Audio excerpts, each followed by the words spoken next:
తెలుగు సంవత్సరాది ఉగాది పర్వదిన శుభాకాంక్షలు. Public news 9 ప్రజలకు ఎప్పుడు అండగా ఉంటూ ప్రజల సమస్యలను వెలుగు తీస్తూ ఎన్నో చారిత్రాత్మకమైన విషయాల్ని ప్రజలకు తెలియజేయడంలో పబ్లిక్ న్యూస్ 9 ఎప్పుడు ముందుంటుంది.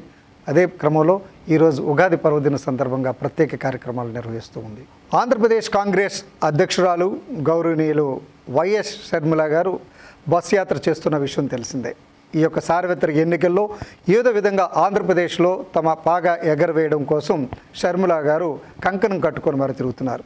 మరి ఈ క్రమంలో ఆమె సొంత జిల్లా కడపలో తమ పర్యటనను కొనసాగిస్తున్నారు.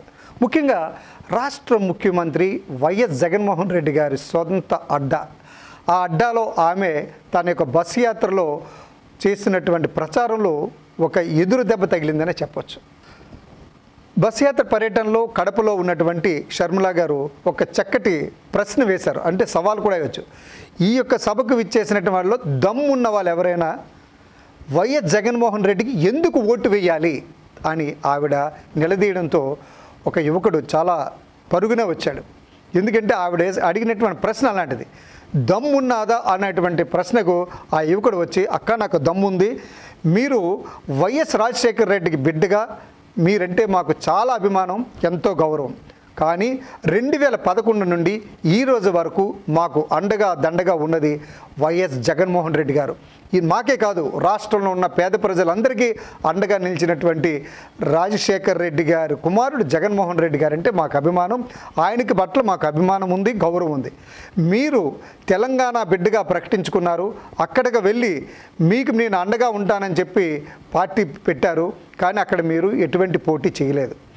అక్కడ ప్రజలు మోసం చేసి మీరు ఇక్కడికి వచ్చి ఏ ముఖం పెట్టుకొని మీరు ఈ ప్రచారం చేస్తున్నారు? ఏది ఏమైనా సరే మా నాయకుడు వైఎస్ జగన్మోహన్ రెడ్డి, ఆయనకి మేము జై కొడతాము, ఆయన గెలిపించుకుంటాం అంటూ పెద్ద పెట్టి నినాదాలు చేశారు. మరి అటువంటి సందర్భంలో షర్మిల గారు కానీ పక్కనే ఉన్నటువంటి తులసిరెడ్డి గారి మొక్కలో పూర్తిగా రక్తం చుక్క లేదనే చెప్పొచ్చు. ప్రశ్నార్థకంగా ముఖాలు ఉండిపోయాయి. ఇది ఈ వీడియో వైరల్ అయిందన్న విషయం మాత్రం అందరికీ తెలిసిందే. సోషల్ మీడియాలో విస్తృతంగా వైరల్ అయింది. ముఖ్యంగా కడప గడ్డ మీద జరిగినటువంటి సంఘటన షర్మిల గారికి మరి ఎటువంటి అనుభవాలు మరి రాష్ట్రమంతా కనిపిస్తాయన్నది తెలియదు, కానీ ఆ యువకుడు చూపినటువంటి చొరవ మరొకరికి ప్రశ్నించే హక్కు దొరుకుతుంది. మరి అటువంటి ప్రశ్నలు వేస్తే ఇలాంటి సమాధానమే దొరుకుతుందన్న మాత్రం స్పష్టంగా తెలుస్తూనే ఉంది.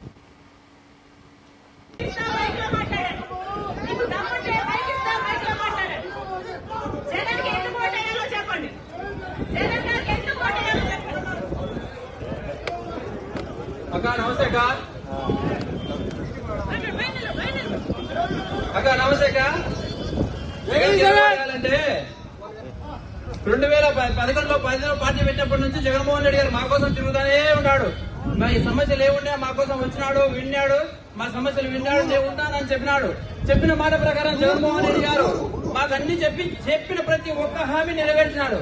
పేద ప్రజల కోసం ఆయన 3000 కిలోమీటర్ పాదయాత్ర చేసి వాళ్ళ కష్టాలు విని మీ అందరికీ నేను న్యాయం చేస్తానని చెప్పినాడు. చెప్పిన విధంగా న్యాయం చేసినాడు. ఇక్కడ వచ్చిన ప్రతి ఒక్కరికి వారి కుటుంబాల్లో ప్రతి ఒక్కరికి సంక్షేమం అందింది. దానికి కారణం ఎవరంటే జగన్మోహన్ రెడ్డి గారే.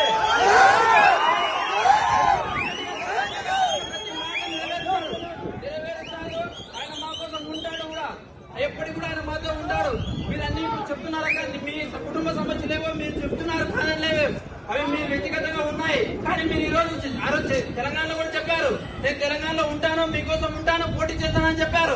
అక్కడ పోటీ చేయలేదు. మీరు వచ్చారు, మీ మీద మాకైతే ఉండగా మిమ్మల్ని మేము అభిమానిస్తాం అక్క, కాదని లేదు. కానీ జగన్మోహన్ రెడ్డి గారు మా కోసం ఉన్నారు, ఆయన ఉన్నారు, మాతో